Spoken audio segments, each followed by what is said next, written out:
Please be advised that the views and opinions of the host and guests do not reflect those of the station, the management, and its network. The information provided in this show does not and is not intended to constitute legal advice. Instead, all information and content in this show are for general informational purposes only.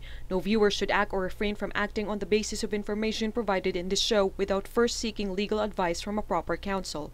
No attorney-client relationship is created or intended to be created with the audience of the show.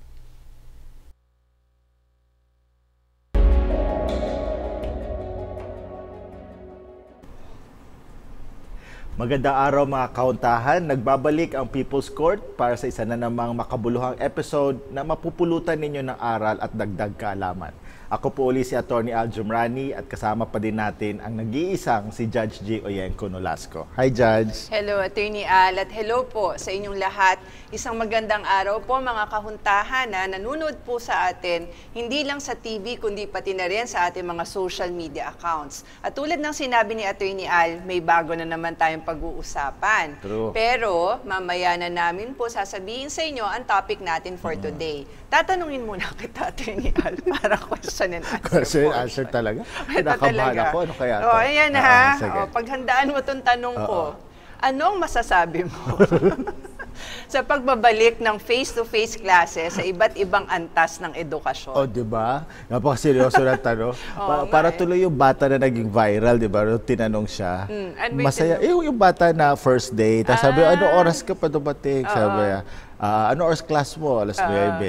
Ano oras ka pa dito? Alas 6. Masaya ka ba? Ano masasabi mo? Wala. Masaya ka ba dito? Ganon. May ganon pala. Napakaseryoso kasi nung tanong doon sa bata. Oo nga. Anong masasabi mo? Ayun, hindi ka naman na bata. So, pwede ka tanongin. Mukha lang ako bata. Oo nga. Sige. Well, tama ka nga, Judge. Balik face-to-face classes na nga ang karamihan sa mga eskwelahan, no?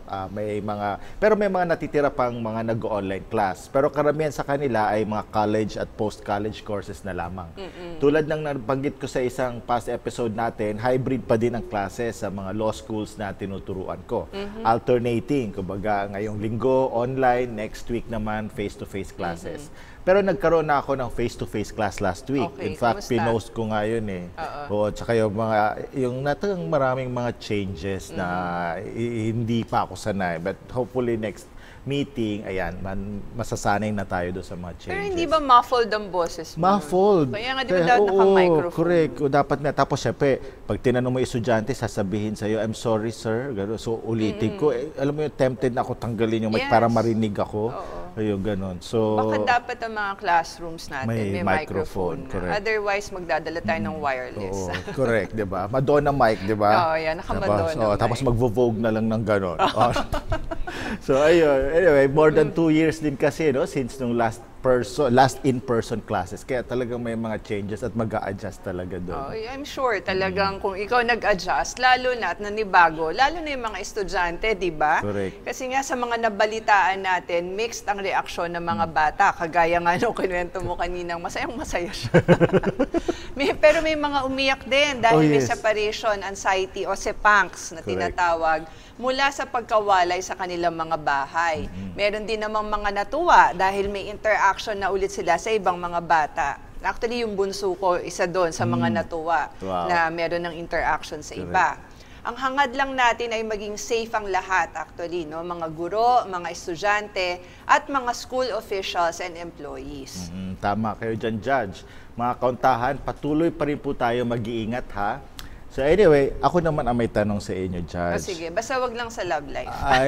Parang connected din doon kasi kakapunta mo sa mga ganon, baka magka-love life ka. Nako, hindi. Hindi mo pwede magagalit ang aking mga boys. Kasi ang itatanong ko po, mga kauntahan, ay ang kanya po bunsong anak ay napaka-talented.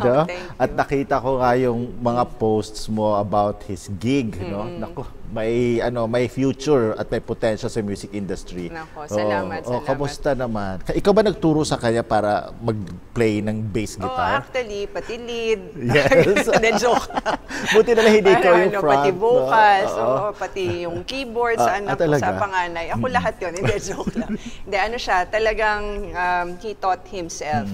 Ang talaga ni Gary is lead guitar siya. Pero for that particular band, ang in-invite sa kanya is maging bassist. So talagang pinag-aralan din niya yon. Kaya I'm very happy and very proud of him. And thus, I'm also very proud of my kuya naman. My kuya, I mean to say, my panganay. Kasi talagang very, ano rin yun talented din siya. And of course, very supportive dun sa kapatid niya. And sobrang supportive kami na to the point na nagpagawa nga ako ng shirts for us para pag nanonood kami nung gig nung bunso ko. Ano naman? So yun sa akin, my mom is the mom is the number 1 fan. Tapos yung kay kuya is the naka-parenthesis other number 1 fan. Paano yung mga fans talaga, like mga stranger, mga third person fans? Halimbawa, pwede ba ako magpagawa rin ng shirt? O di ba lang kayo? Basta yung number 1 fan. O di ba sa number 2, number 3, okay na yun. We are the rest of the fans. The rest of the fans. Ganun lang yun. So kahit malayo talaga yung mga gigs ni Gary, talagang pinupuntahan namin to support kahit gaano kami kapagod. Kasi nga, yung huli ba saan yun? sa Marikina yun. Diba? So, from yung binahin nyo? Oo, from Parañaque to Marikina. Ganun talaga yun. Because we know that's what makes him happy. It's a part of him. Kaya, yun na rin, i-relate natin doon sa napag-usapan natin sa pagbabalik ng face-to-face classes. Gusto ko lang pong i-remind or i-advise na rin siguro sa mga magulang na nanonood ngayon na suportahan po natin ang ating mga anak, both po doon sa education nila, ibig sabihin yung sa ACADS, sa lingwahe nila ngayon, ACADS. Yung academics nila at sa kanilang mga interes. Nakakatulong sa kanilang personal development ang education, of course, at ang kanilang mga extracurricular activities. And we have to recognize po na mayroon tayong tinatawag na multiple intelligence. So hindi po porque, for example, o hindi masyadong magaling sa ACADS, pero baka ang intelligence naman ng anak nyo ay nasa iba. Correct. Ganon. So, for example, sa music, sa sports, creatives, may mga ganon paintings, ganyan.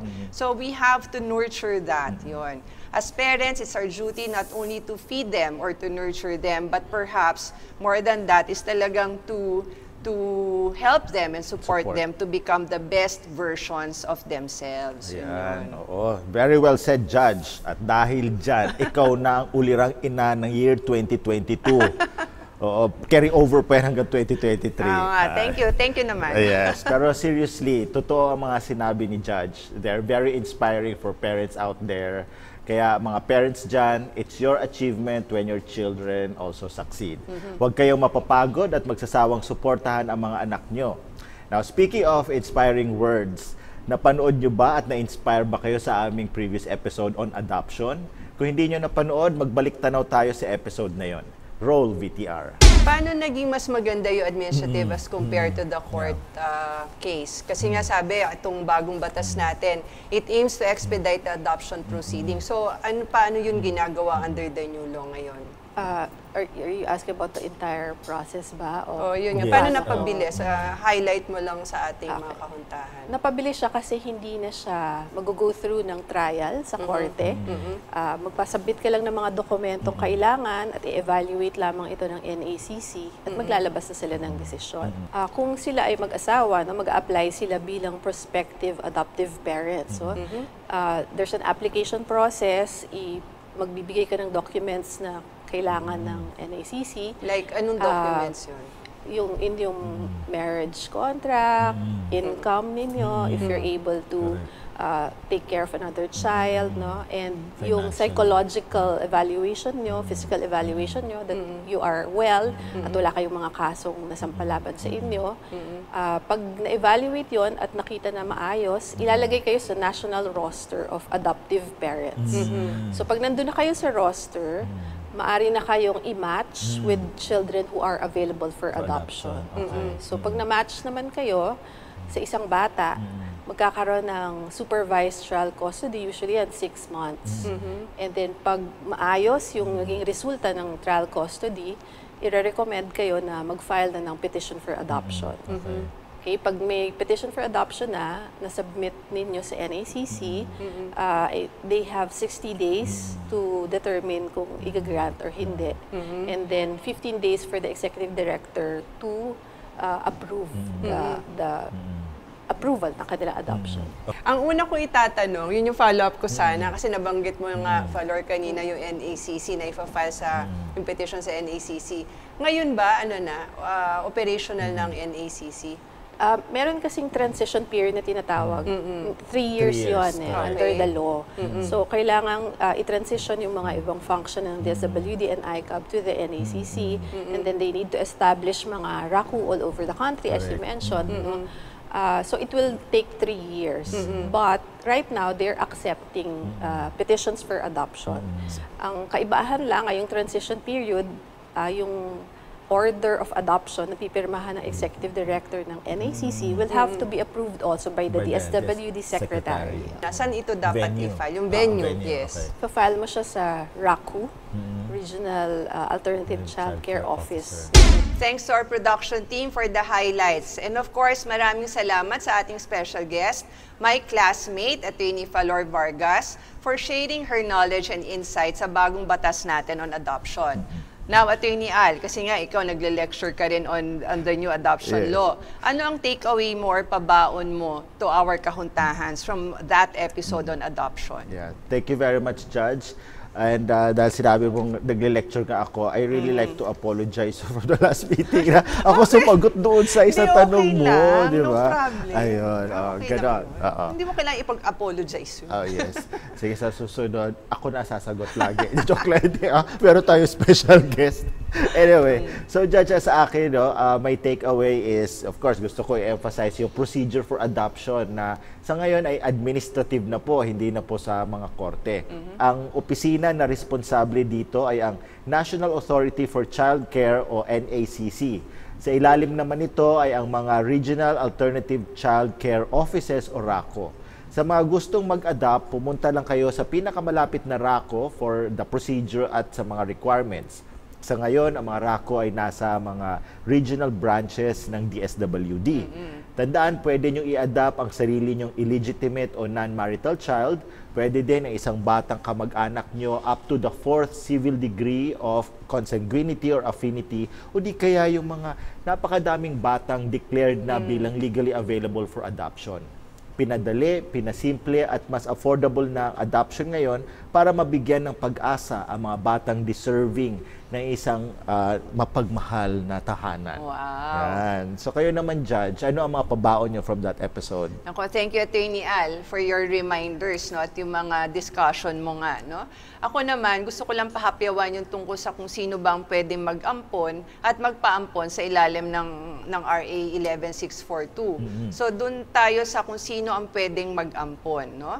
Kasama rito ang Filipino citizens at least 25 years of age who is in possession of full civil capacity and legal rights. Tapos hindi siya dapat na-convict of any crime involving moral turpitude, of good moral character siya, at can model the same. Tapos dapat din, emotionally and psychologically capable siya of caring for children, at least 16 years older than the adoptee, at dapat nasa posisyon siya para suportahan at alagaan yung adopted children niya in keeping with the means of the family. Correct. Pero, meron tayong parang weight, no? Ganyan.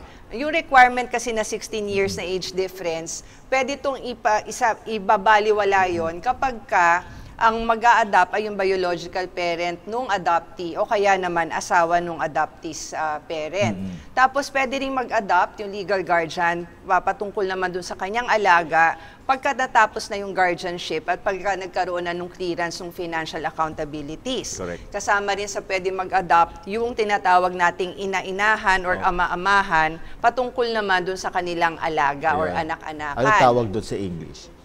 Foster. Yes. Foster parents to their foster children. Okay. Tapos kasama rin sa pwede mag-adopt ang mga Philippine government officials and employees na naka-deploy or stationed abroad. Pero pagka ganun, dapat requirement na maisasama nila yung bata sa kanila. Correct. At kasama rin ang mga foreign nationals na permanente or dito na nakatira sa Pilipinas ng at least 5 years, no? na meron namang parehong qualifications ng mga Filipino nationals bago magsampa ng petition. Kaya lang, meron tayo mga qualifications din doon, no? Mga kahuntahan. Dapat galing sila sa isang bansa na may diplomatic relations sa Republic of the Philippines at na yung batas nila ina-acknowledge ang Certificate of Adoption na valid at ina-acknowledge din ng bata bilang legal child ng mga mag-aampon. At papayagan ang bata na pumasok sa bansang iyon bilang isang adoptee. Ayun. At eto pa, wait, there's more. Yung residency requirement, pwede pong ibaliwala yan kapag ka mag-a-adopt ay former Filipino citizen na nakatira na habitually dito sa Pilipinas, na ang i-adopt niya ay ang kamag-anak niya up to the 4th civil degree of consanguinity or affinity, katulad hanggang apo, or pamangkin, ganon. Correct. O kaya naman i-adopt ang legitimate child ng Filipino spouse. So yung paborito mo, yung mga... Ano paborito ko? Hindi, yung paborito mong bagbagitin, yung mga AFAM na mag-a-adopt. Okay, kala ko di ako po. Wala pa ako Yung experience ganon, sa AFAM. ayan. Tapos yung merito, Filipino citizen, and 6 to adopt jointly with the spouse ng isang kamag-anak na ganun din hanggang 4th degree of consanguinity or affinity ng Filipino Ayan, spouse. Tapos, yung mga spouses kailangan mag-adopt jointly. Ibis na lang nga kung ang mag-adopt ng asawa ay yung ang legitimate child ng isa o kaya naman yung asawa, ang i-adopt niya ay yung kanyang illegitimate child. No? Kaya lang doon, kailangan may consent yung spouse. Tapos, pagka yung magkahiwalay na ang mag-asawa, then doon, syempre, hindi kailangan na mag-joint joint spouses. So, yun yung mga i-adopt. Pero dahil kulang na tayo sa oras, at nabanggit mo naman na kanina yung mga sample ng pwede nang ampunin, hindi ko na yun babanggitin. No? So, yun yung highlights. Napahaba kasi nga po ang daming reminders doon. Oo nga, correct. Indeed, no? Talaga napaka-interesting ng topic na yun. At saka maswerte talaga tayo na syempre yung ating special guest ay nakatulong pa nga sa pagda-draft ng implementing rules and regulations.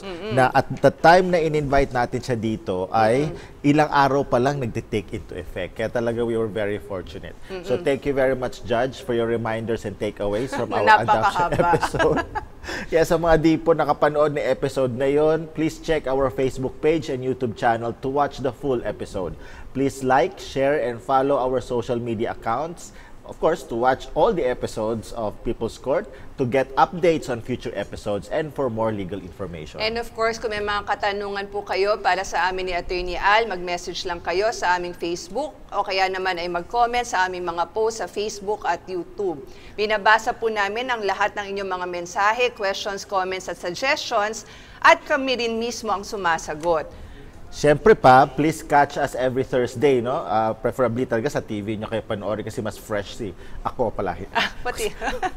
Mas lagi naman fresh si Judge sa TV. Ayan. Every 7 p.m., every Thursday, 7 p.m. on GNN, Channel 1 GSAT po yan, and other affiliate cable providers. Meron din po ang GNN sa Free Channel or UHF Channel 47. We recommend po na kumuha po kayo ng GSAT dahil super affordable po ito. Pag may GSAT po kayo, you will have access not only to GNN but also all your favorite cable and local channels. Kung nag-i-enjoy kayo sa People's Court, tiyak, kagigiliwan nyo din ng ibang GNN shows tulad ng Sa Barangay Tayo, Showbiz Chismax, Millennial TV at marami pang iba. Okay. At dahil medyo kulang na tayo sa oras, at naghahabol na tayo kung napansin nyo po dahil napahaba nga yung aking explanation kanina about sa kung sino na ang pwedeng mag-adopt, pupunta na tayo agad sa ating topic reveal. Correct. Dahil no choice na tayo at baka tayo ay mapagalitan na. So, yung ating din pag-shoutout ay siguro mamaya na rin. Mamaya pwede yan. Pwede naman. So, correct. doon na tayo sa topic reveal natin, Attorney Al. At ano nga bang pag-uusapan natin ngayong episode natin? Ang pag-uusapan natin ay Nota Republic. Ayan po, naisingit din po ni Attorney Al. Kanina niya pa po yan pinag-iisipan. Hindi, mali ba ang pronunciation ko? Diretso ba yun? Notary. Notary, hindi Nota Republic. Hindi po. May iba pong ibig sabihin nun. So mamaya po, we will talk about the notarial law. Correct. At yan po ay sa pagbabalik natin sa ating second and third segment. So abangan nyo po yan, mga kahuntahan, sa pagbabalik ng People's Court.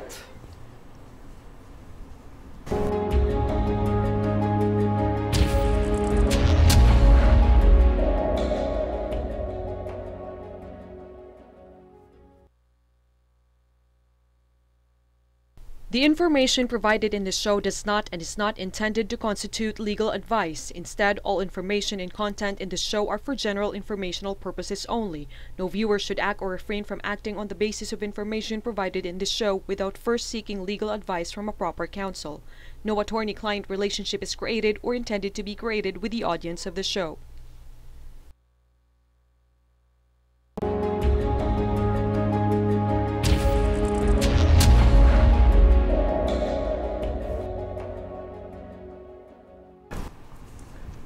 Welcome back to People's Court. Ito ang Legally Speaking segment. Ako po muli si Attorney Al Jumrani at kasama pa din natin ang napakagandang notaryo kung sakaling magnonotaryo siya, si Judge J. Oyenko Nolasco. Hi, Judge. Hello, Attorney Al, at hello po ulit sa ating mga kahuntahan. Ako, thank you na naman sa pambobola mo. Pero sakaling magnotaryo ako ulit, kasi dati naman nag-notarize. Parang ikaw, di ba, nag-notarize ka rin before. Yun ang parang pagkabagong abogado ka, requirement yata yan, pagpapasok ka sa law office, di ba? So, pero assuming na magnotaryo po ako ulit, naku, itong ano ko, concern ko kasi dyan, Al, baka maging Hagardo Verzosa na ako, no? Di ba? Maging haggard, tanghali pa lang, dahil sa dami ng pwede magpanotaryo sa opisina namin. Lalo na nga, nasa baba namin, nasa baba ng building namin, yung SSS. Ay, di ba? nice. Oo. Pero nako, mas dadami pa ang magpapanotaryo sa law office nyo kapag nalaman nila na ikaw ang notaryo, di ba? Ang walang katulad, walang kapantay na si Judge J. Oyenko Nolasco. Ganon? Oo. So parang special ang notarization. Correct. Kasi special ang notaryo. At baka special din ang Bayan. Nako yan. Ewan ko sa'yo, nako, basahin mo na nga lang yung tanong natin from YouTube, from one of our followers, tapos sagutin na natin. Ay, sagutin mo na. Ikaw na sumagot. Ako, galit ata si Judge. Okay po, Judge, I submit. So ito ang tanong ng isang subscriber natin na si Mami Vicky. Sorry, yes. Ayan. Mami Vicky. Ayan. So ito ang tanong niya. Hi, Judge Nolasco and Attorney Al. Paano po pag tinanggal dahil hindi nakapagpasa ng transcript of records from school? Tinanggal agad kaya naka 3 months lang sa trabaho. Tapos pinipilit ipabalik ng kumpanya ang binigay nilang signing bonus nung matanggap ang empleyado wala nga pong trabaho kaya di makabayad. Dami na po email ng paniningil ng pera. Walang due process din ang pagtanggal kasi walang twin notice procedure. Please help us. Salamat po. Thank you, Mami Vicky, sa tanong mo. By the way, comment niya ito dun sa episode natin na You're Fired kasama si Dean Ada Abad. So, Attorney Al. Akala ko ikaw nasasagot, Judge. Ako pa din pala. Kaya mo yan. Subscriber mo si Mami Vicky sa House of Law sa YouTube channel mo Kaya nga rin napunta siya sa atin dito sa People's Court because of your other YouTube channel. Kaya ikaw na. Sige. Ako na po sasagot. So, hi ulit sa iyo, Mami Vicky. So, doon sa tanong mo, kailangan natin i-balance ang interest ng both employer and employee. Sa isang banda, may mga qualifications na dapat i-meet ang employee. At dito sa problem mo, yun ay ang academic qualification. At this can be, of course, established by the transcript of records. At dapat isubmit yun, dapat nga before the commencement of the employment. Failure to meet the qualifications kasi is a ground for non-hiring or even termination. Sa kabilang banda naman, based on your problem, tinanggap na yung aplikante at pinagtrabaho na kahit hindi pa niya nako-comply yung submission ng TOR. At hindi lang yun, binayaran din siya for services rendered at binigyan pa ng bonus. So we submit na weighing the two sides, pwede naman tanggalin sa trabaho yung empleyado dahil hindi niya na-meet yung requirements o qualifications for employment. Subalit, hindi na pwedeng bawiin yung mga monetary benefits tulad ng sahod at bonus na kusang loob namang binigay at pinagtrabahuan naman yun ng empleyado. Tama, Attorney Al. Dagdag ko lang din na in all situations, a person who exercises a right or performs a duty must act with justice, give everyone his due, and observe honesty and good faith. Nakasaad po yan sa Article 19 of the Civil Code.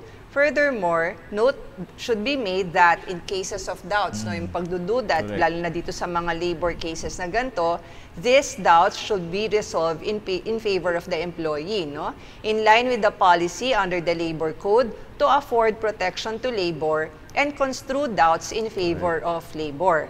The consistent rule is that if doubts exist between the evidence presented by the employer and the employee, the scales of justice must be tilted in favor of the latter. Yun ang ruling ng Supreme Court sa 2015 case ng Malabunga versus Cathay Steel Pacific Corporation. Ayan, thank you very much, Judge Ching. So sana nasagot namin ang tanong mo, Mami Vicky. Keep on watching the show and please send us your comments and questions anytime. And with that, let's discuss na our topic for today on notarial law. Yes. Mga kahuntahan, kilala ng lahat ang isang notary public or notaryo. Baka nga po kayo nakapagpanotaryo na kayo. Kahit minsan sa inyong buhay. Saan po kayo nagpanotaryo? Yun ba ay sa isang stall na ganon or sa opisina ng abogado or sa ilalim ng puno ng mangga? Ayan. Saan ba? Ako nakapagpanotaryo na ako doon sa may eskinita. Wala. Hindi ko na babagitin ko anong court. O yan. Ayun, kasi nakalagay doon notary public. So yun na. Kasi ito na lang. Clue, magko-file ka kasi ng affidavit of service doon. Oh, yun. Okay. So doon. So ito na, so hanap ako ng notaryo. Diba? Notary public this way. So pagtingin ko sa may opisina dito, alam mo, napaka-dilim, napakasikip eskinita. Tapos parang shoe shine box lang. Oo, yes, parang siya shoe shine box. Yan. Ayun. Okay, pero sino nga bang isang notaryo? Isa po siyang abogado na may kapangyarihan to administer oaths at magpatunay ng mga pribadong dokumento para maging public document ito. Pero ito po yung maling akala or fake news ika nga, no, ng marami. Na akala po ng iba ay lahat ng abogado ay nagnonotaryo. But wait, there's more. O, di ba? Meron pa pong isang fake news about. Fake news dyan sa mga notaryo. Oo. Ang isa pa pong maling akala ay yung kabaliktaran naman nung nauna kong sinabi na hindi naman daw kailangan maging abogado ng isang notary. Yung iba nga akala, basta law graduate ka, pwede ka na raw magnotaryo. Correct. Mali rin po yun dahil kailangan po na abogado ang isang tao bago maging notaryo. Pero hindi po lahat ng abogado ay nagnonotaryo. Correct. In other words, lahat ng notaryo ay abogado. Hindi lahat ng abogado ay notaryo. Tulad natin, di ba? Hindi tayo notaryo, pero Correct. abogado tayo. Ina-applyan ng pagiging notaryo at ito ay isang pribilehiyo na binibigay lamang sa mga qualified at deserving. Attorney Al, ano nga ba mga kwalifikasyon para maging isang notary public dito sa Pilipinas? Correct. Okay, so maliban doon sa sinabi ni Judge na basic requirement no, to be a notary public, and that is yung maging abogado, ayon sa Section 1 of the 2004 Rules on Notarial Practice, to be eligible for commissioning as notary public, the petitioner or applicant must be, number 1, citizen of the Philippines. Ibig sabihin, hindi pwede a FAM. Hindi pwede a foreigner. Okay, next, must be over 21 years of age. Pero teka, kung abogado ka, ako, when I passed the bar, I was already 25. So ikaw naman, you were 39. No, hindi, 50. And then, joke lang. I was 26. Oh, 26. Kaya mukha, at least, di ba? Assuming meron ang ganon, no? Na at least dapat 21 years of age. Next, must be a resident in the Philippines for at least 1 year and maintains a regular place of work or business in the city or province where the commission is to be issued. At syempre, yung sinabi na ni Judge, na must be a member of the Philippine Bar.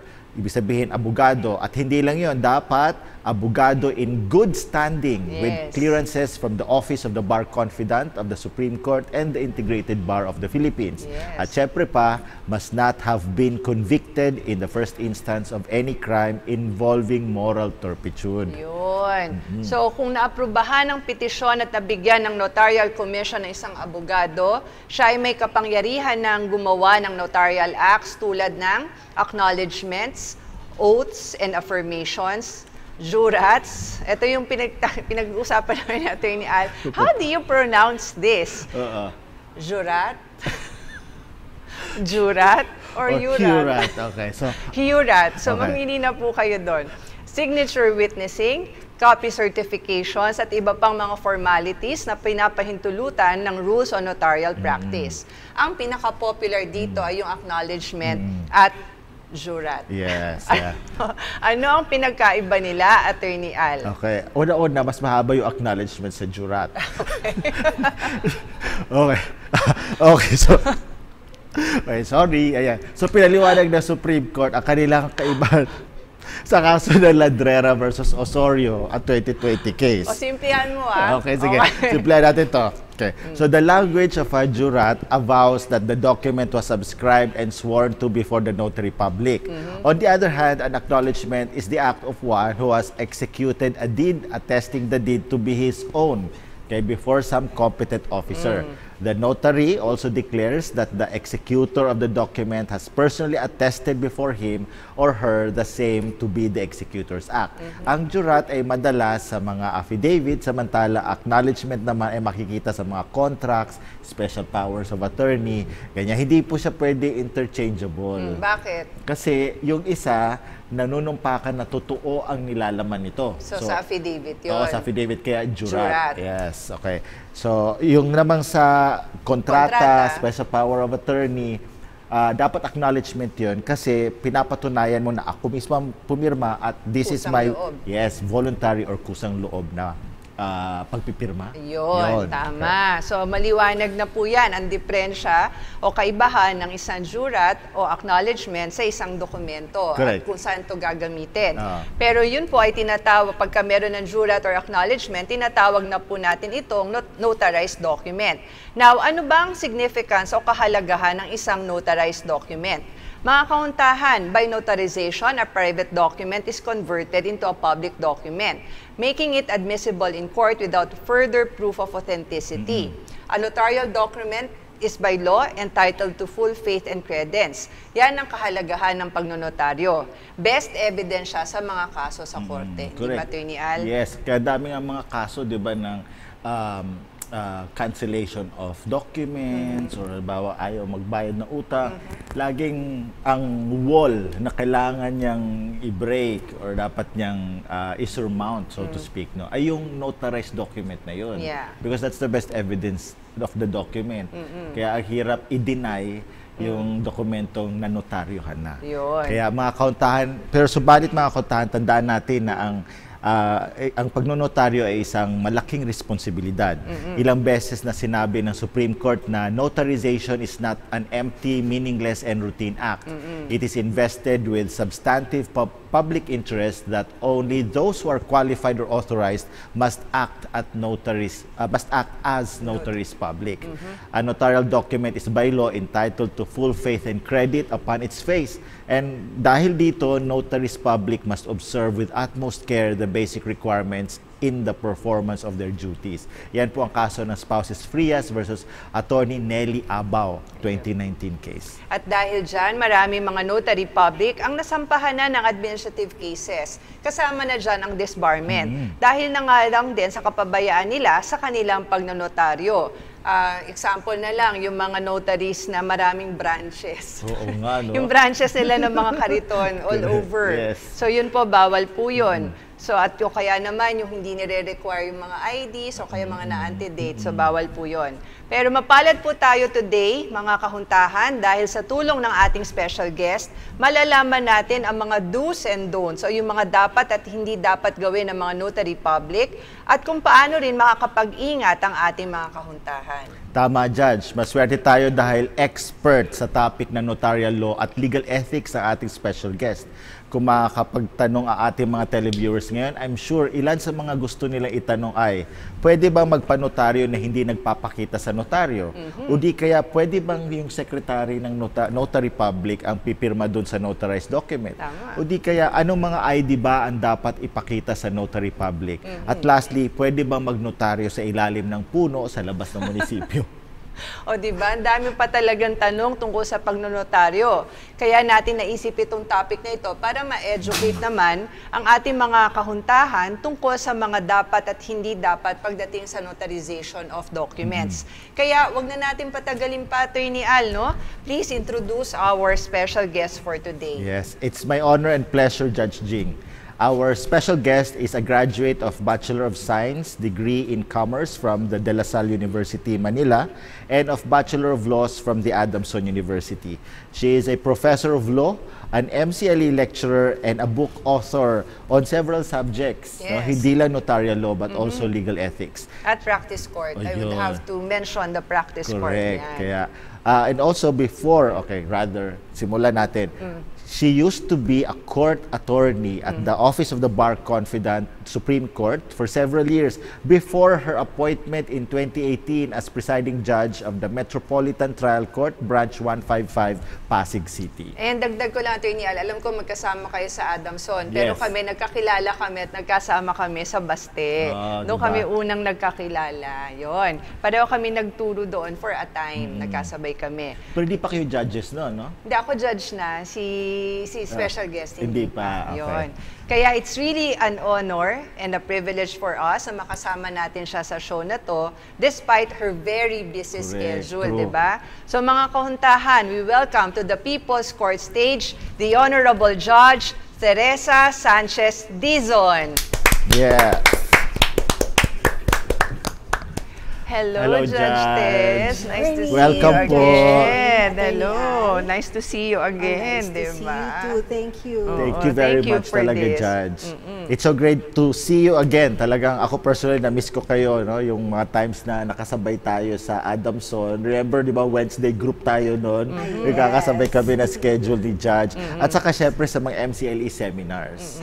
Ayun. So, bago natin ituloy, meron tayong, may dala po ba? Well, you might want to ask that. Oo, yung libro. Kasi merong book si Judge Tess na author kasi siya ng mga books na maraming books. And mamaya, I think sa third segment, pwede nating ipakita yung isa nating book. Yes, yung isang book ni Judge Tess kasi very helpful yun. At gusto ko yun talaga i-promote kasi helpful siya sa mga practice court students. Salamat po. Ito Thank yung you. tanong natin bago tayo mag-break. Mabilis lang, Judge Tess. Yes, How do you find the time na magsulat na napakaraming libro despite your busy schedule? Na-inspire po kasi ako sa mga estudyante ko. Dahil kailangan nila nun. Pag nagtuturo ako, kailangan ko din po ng libro. So, might as well write the book and then sila na lang po ang babasa ng original cases. Wow. So, at least nandun na yung basic concepts So para yun, matulungan. yun nga. Kaya Pero, dapat pero papatuto paano tayo yan? Like, how doon, many times dapat ka nagsusulat? Kasi iba, like, I have to write like 5 pages in a week. Tapos yung gano'n. Tapos at least maybe 1 chapter matatapos ko in 1 month. What's the discipline in writing po? Yes, it depends. Actually, ako kung gusto ko lang talaga magsulat, minsan tuloy-tuloy. Wow. So, mga nakakailang chapters ako. Wow. Pero, meron din silang binibigay sa akin na deadline. So, pwede ko ba i-mention? Yes. Publishing company. Rex Bookstore. So, I have been writing since 2011. So, alam ko na rin po, paano yung kailangan nila, ano yung kailangan nila, no, the manuscript, and then marami pa pong pagdadaanan kasi yung proseso, maraming pagdadaanan. So, I have to speed up. Ayun, okay. So, yan, napakaganda. And of course, mamaya, pwede pa tayo humingi ng iba pang tips kay Judge Tess tungkol sa pagsusulat ng libro. Kasi nga po, kung naalam niyo mga kahuntahan, no, from our early episodes, dream din po frustrated namin. writers kami. Frustrated writers. Pero baka mamaya sa fiction na ako mapunta. Oo, correct. Mukhang maganda yun. No? Ito si Atty. Al, ito yung erotic. Talaga grabe ka. Joke lang po. Patikim pa lang po yan mga kahuntahan. Abangan nyo po mamaya sa Amicus Curiae segment natin ang ating mas malalim na talakayan with Judge Tess Dizon tungkol sa topic natin for today on the notarial law. Kaya wag po kayong aalis mga kahuntahan. Magbabalik ang People's Court.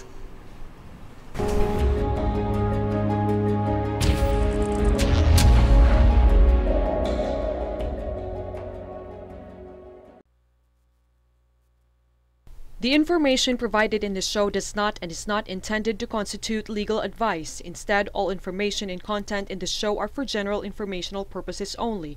No viewer should act or refrain from acting on the basis of information provided in this show without first seeking legal advice from a proper counsel. No attorney-client relationship is created or intended to be created with the audience of the show.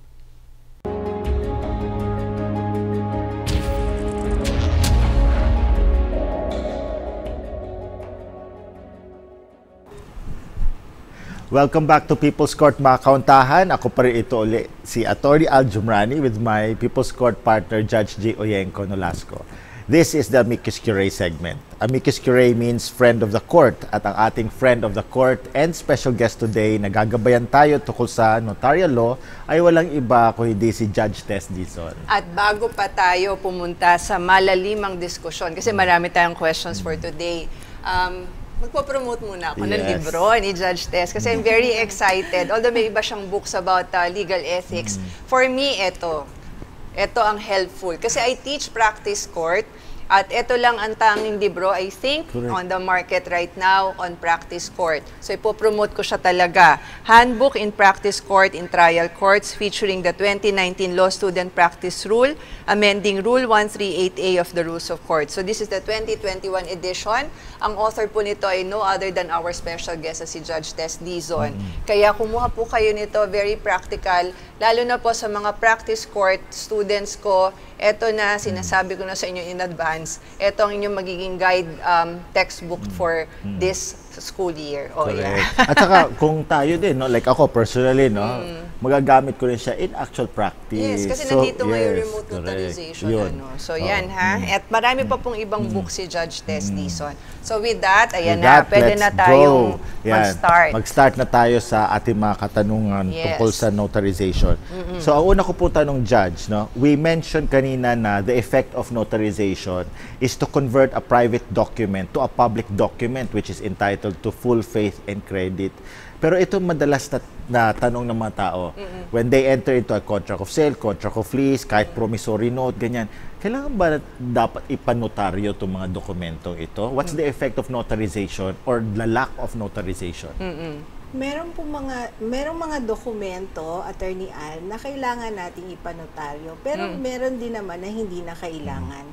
So, under the Civil Code, kapag po it involves movable properties, hindi na kailangan talaga na ipanotaryo. Like movable properties, halimbawa, magbebenta ka ng cellphone, magbebenta ka ng mga damit, hindi na kailangan na ipanotaryo yun. Pero, kung halimbawa, it involves immovable property na kailangan ay nasa public document po dahil under Article 1358 po ng Civil Code, no, sa ating obligations and contracts, may mga certain documents na kailangan po ay notaryado or it is in a public document such as kung halimbawa po ay sale, halimbawa of real property, or it involves the rights on the transmission of rights and extinguishment of real rights over immovable property.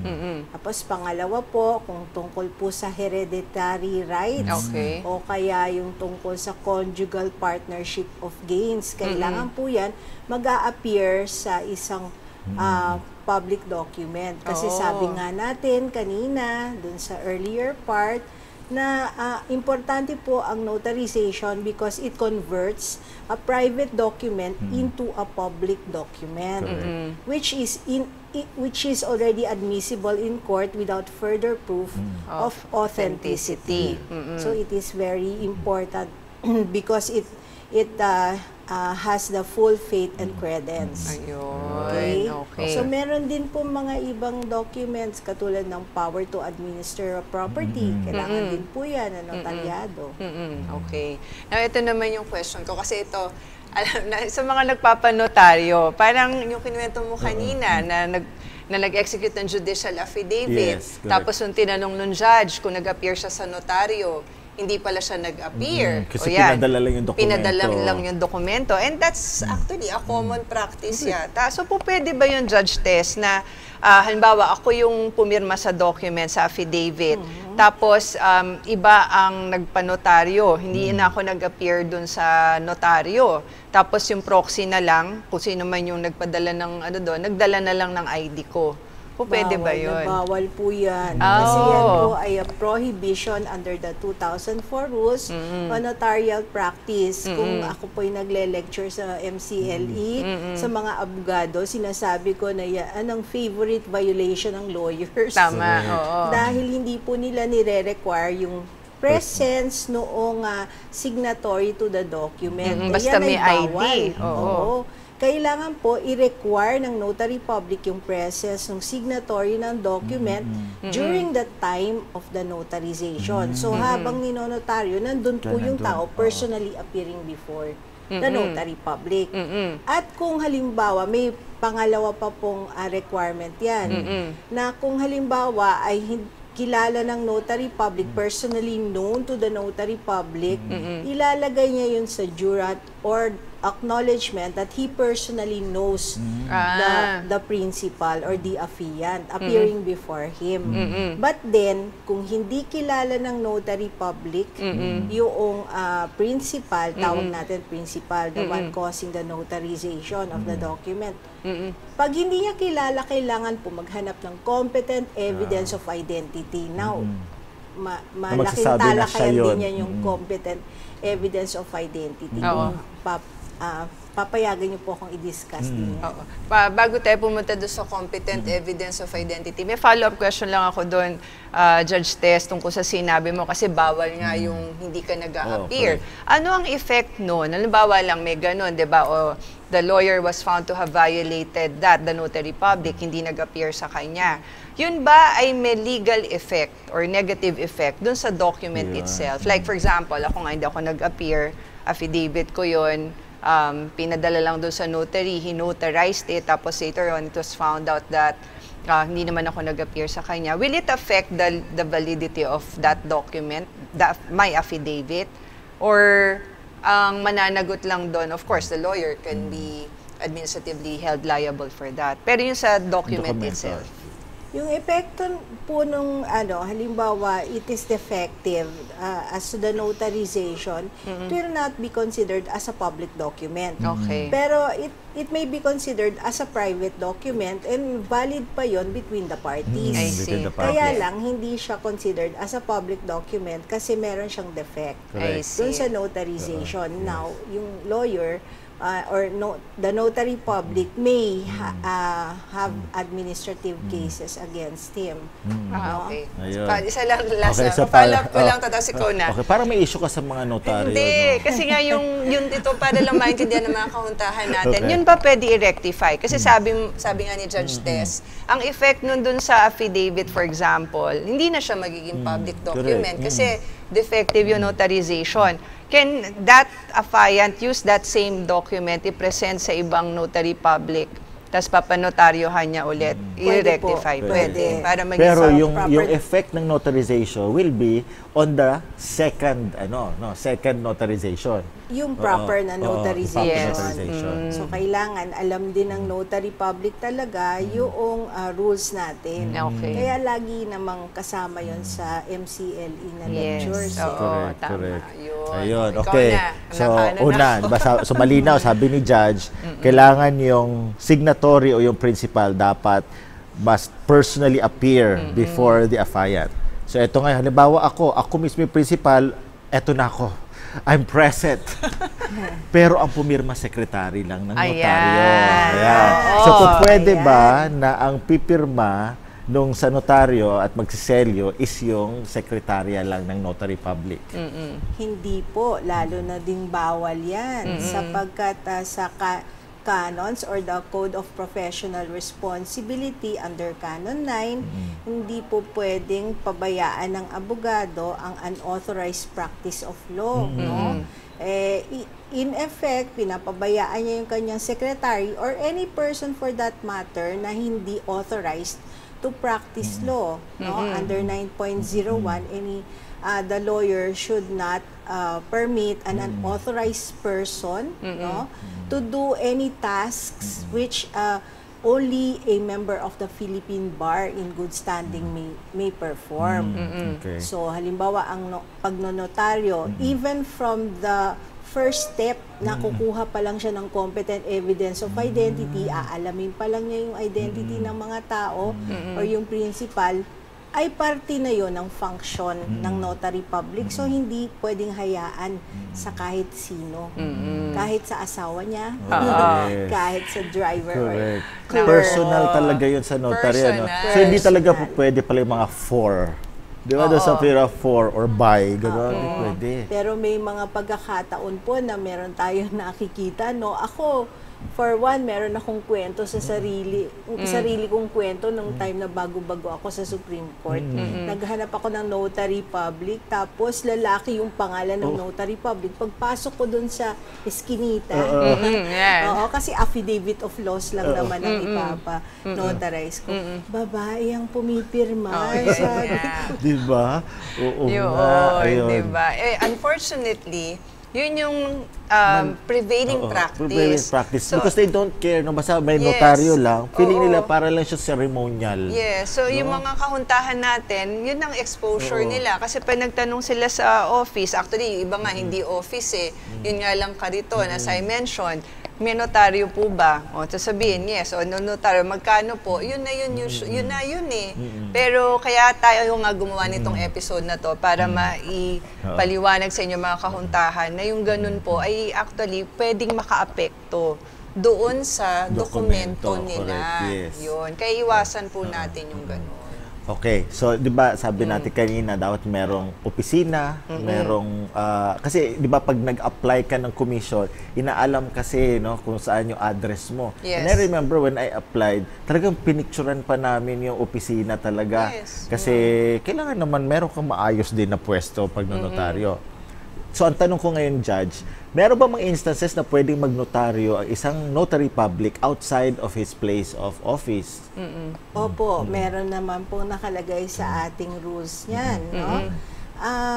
Pero ang condition lang yan within the territorial jurisdiction of the commissioning court.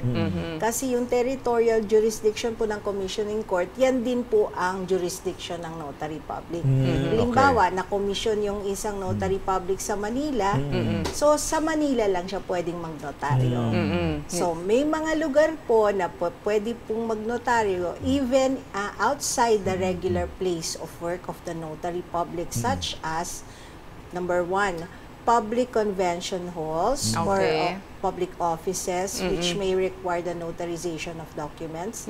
Number 2, yung mga public halls po in a hotel or similar places which may also require the signatures of the documents and notarization of the documents. Number 3, pwede din po sa ospital. Lalo na ngayon, marami pong kailangan sa ospital. May mga sakit po or medical institutions wherein the principal is confined. Correct. At number 4 po, yun pong mga nasa detention centers or detention facilities na pwede pong magpa-notarize din. At papuntahin po yung notary public doon. Okay. Pero ang branches, bawal, di ba? Branches. Mga branch. Kasi Satellite offices. May satellite offices. Like si attorney, ang office na talaga dito. Pero sa ilalim ng LRT, ilan yung mga tapos niya doon. Tapos madalas siya kasi ito may nangyayari ganyan, no, na ang commission niya is in Quezon City, pero yung pwesto is nasa Manila. May mga ganon. Tapos pagtatak, Quezon City. Di pa nasa Manila tayo? Bawal yun. Meron po tayong tinatawag na one active notarial register rule sa isang decided case ng Supreme Court. Bawal po yan. Kasi pag may satellite offices, ang tendency, pababayaan mo yung clerk mo na siya ang mag-notarize doon. At yung meron tayong rule na yung notarial register, dapat po mapuno yun. Meron tayong tinatawag na notarial register or notarial book. Kailangan chronological order po yun ng transaction. Bawal nga yung may blank. So, nagre-reserve. Yes, bawal yun. Bawal.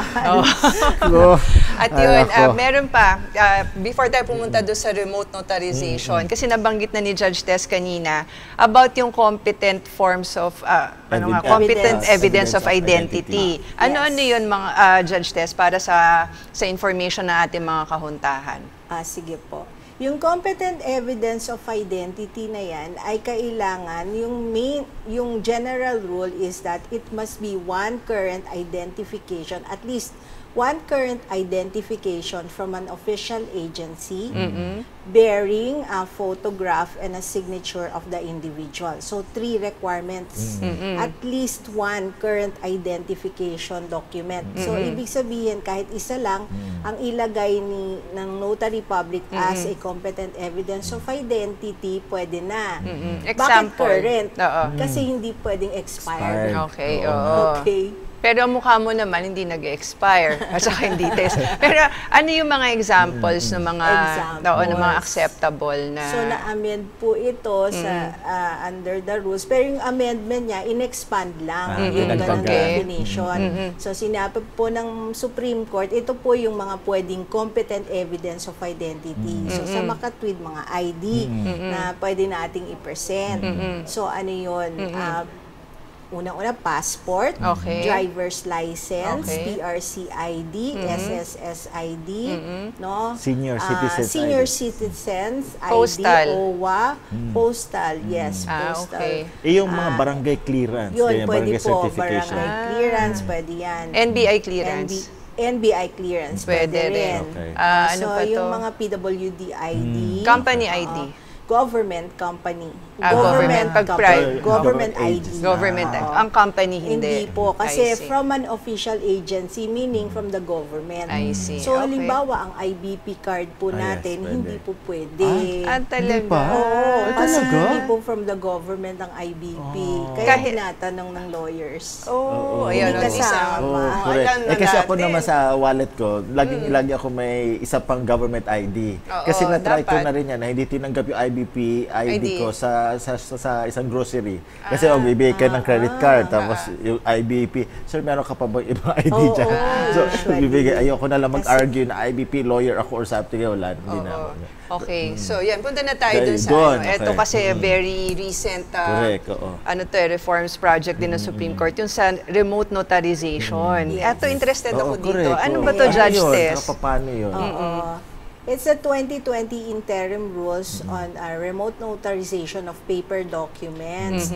It was preceded by some requests from the Lawyers Association and the IBP to the Supreme Court during the COVID-19 pandemic.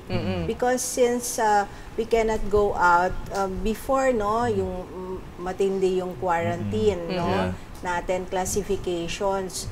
So, paano daw magpapanotarize ngayon kung hindi naman makaka face-to-face? Yes. Personally appearing nga before me, di ba? Yeah.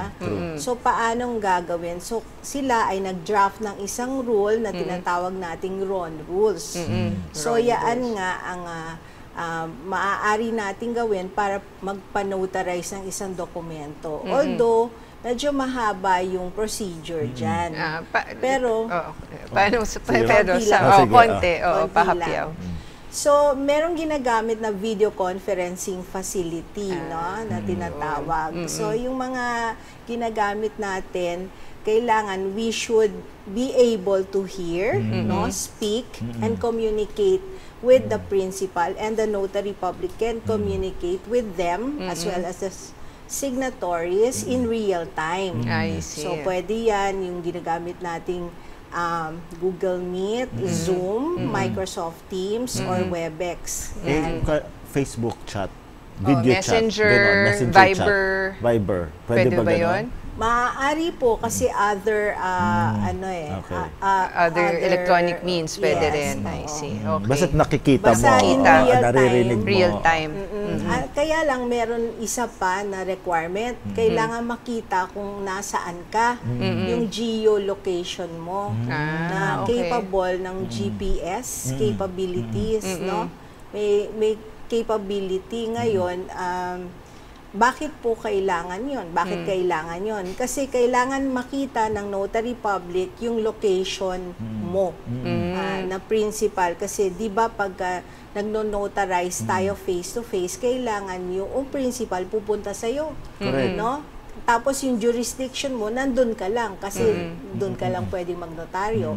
So kung nasa, halimbawa, Pasig, nasa Pasig ako, nasa Pasig din yung magpapanotaryo. So hindi po pwede na, halimbawa, Pasig yung notaryo, nasa Quezon City yung principal. Hindi po. Dapat Pareho lang yan same ang city, rules. same jurisdiction sila. Okay. I see. So, Okay. So paano yun? Ito na ngayon. Pipirma, dapat nakikita ng notaryo na pumipirma siya doon? O hindi naman? Kasi what if pirmado na? Pirmado na. Okay. Actually, yung ipapadala ng principal ay envelope, ipapadala. Meron tayong tinatawag na courier services. Okay. Yun ay part ng definitions ng ating RON rules. Alam na natin yung iba-ibang courier services, pwedeng magbanggit. Yes, pwede. Move, Okay. Grab, Ninja van. Ninja Van is the Isa, accredited correct. actually ng Supreme Court. Yan, Ninja Van. Tapos, pwede ring DHL, FedEx, etc. LBC. GRS, LBC. So, pag napadala na yan ng principal sa notary public, it must be in a sealed envelope, yung document na that needs notarization first, yun. Na second, yung competent evidence of identity na sinasabi, mga ID. Tapos, third, yung video clip or yung USB or CD containing yung pagpirma mo. Actual So, dapat makita talaga. May video na pumipirma ka. At meron pa. Ang gagawin ng notary public during the video conference, papapirmahin niya sa isang blank paper. At yung principal para makita niya kung talaga. Compare, may Kasi yun ang comparison. importante. Yun bang video clip na yun na pumipirma, hindi ba pwedeng i-upload na lang sa Google Drive instead of having it in kasi USB. mahal pa yung USB eh. Dapat yun i-Google. Pwede ba, attorney, Google Drive, ito po ang link to the Google Drive. Sa rules nakalagay kasi, sa video clip. Correct. At saka kasi ang CD cloud kasi or- pwedeng mawala kasi yung file sa cloud. Baka kasi mawala. correct. Or ma-hack. Yeah. CD pwede. CD Pwede. or Okay. USB kasi Correct. mahal din. Correct. Oh, Diba, sige na napakahaba, napaka-komplikado ng process, tapos affidavit of loss lang. Yan na Hindi, nga syempre, eh. whatever the document is, if it's an affidavit, kailangan, kahit anong dokumento na gusto mong gawing public document, kailangan mo ipanotaryo. Yeah. Now, ang question ko, is it still applicable today kung wala ng COVID, wala ng mga quarantine? May COVID pa rin po, pero wala na yung mga lockdowns and quarantine classifications. Until the Supreme Court directs otherwise, then Good it is pa rin. still Ayun. applicable. Pwede pa rin. Okay. Kasi meron pa namang alert level, correct. meron pa rin namang mga COVID-19 cases. correct. Yes. So, para Pasok pa lang rin. sure. Pero kung mas gusto mo ng face-to-face Face-to-face. at kaya naman, no? Yes. Palagay ko, mas simple yun. Mas simple na yun, di ba? Ayun. Naku, ang dami pa sana natin Ang dami pwedeng pa sana, i-discuss, di oo. ba? Pero at least, no, yung mga basics ay na-discuss na natin. And more importantly, dun sa mga kauntahan natin, alam nyo po yung mga importante. No? Una-una, yung effect ng pagpapanotaryo ng dokumento. It gives the document the presumption, no, na it is true and validly or voluntarily executed. So, yun. At pangalawa, bago ma-acquire or bago magkaroon ng ganong value yung dokumento nyo, dapat mag-comply kayo doon sa requirements ng very notarization, important. which is personal appearance before may then, ID no? ka. May ID ka. So yung mga usual notions natin sa pagnonotaryo, dinebunk natin ngayon. Kumbaga, kinlarify natin. Pero okay, to last, no, para lang sa mga kauntahan natin. I mean, kasi yung nga, sabi nga natin kanina, they don't mind kung sino ang pumipirma. Pero definitely may effect kasi doon sa integrity ng, syempre, ng dokumento at saka integrity din ng the notarial process, so to speak. Yes. So would you recommend na i-report yung mga ganyang notaryo, or sila na lang din mismo, they have to verify kung totoong notaryo itong mga to? Mas maganda po kung i-verify. And meron po tayong pwede namang puntahan. Number one, kung gusto nyong i-verify kung ang isang tao ay member of the Philippine Bar, sa Office of the Bar Confidant po, sa Supreme Court. So, meron tinatawag doon na verification. So, anybody can ask from the Office of the Bar Confidant. May konting fees nga lang po. Tapos, kung halimbawa ay nagdududa ka kung talaga bang notary public yan, during that time of the notarization, kasi maaaring notary public siya, na commission siya, pero before, tapos na-expire na. Yeah. So, you have to go to the Office of the Notarial Section of the RTC OCC. In the place where the supposed to be notary public was commissioned. Yun. Doon na magbe-verify. Yun. Sa mga, yan ang advice natin, mag-verify na lang sila. Yes. Oo.